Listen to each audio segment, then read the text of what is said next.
लड़कियां बहुत है तुम्हारी होते हर लड़की होते हमने तो होते भले कलाकार बन कि कभी तुम्हारे बचपने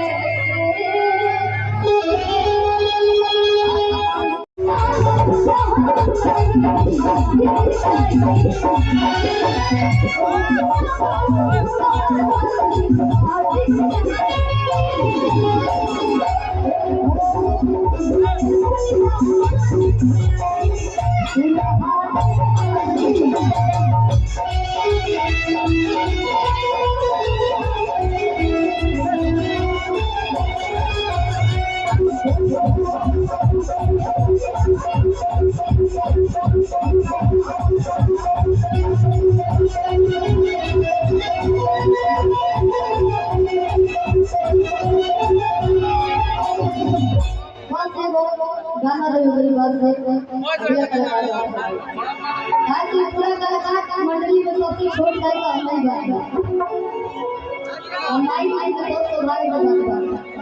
एगो गाना में सुन ले था कितना हमारा बातें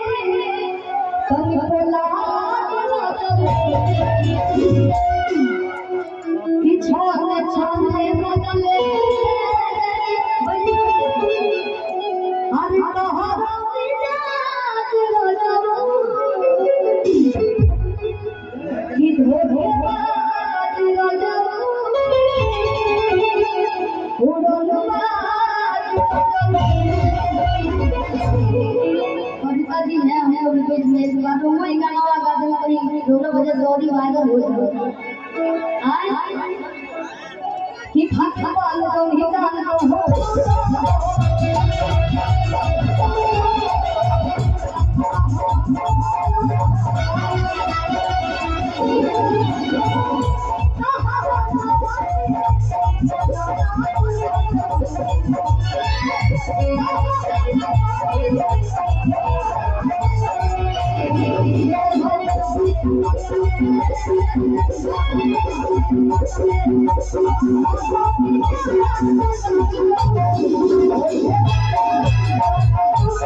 और यही जब गाने की नाम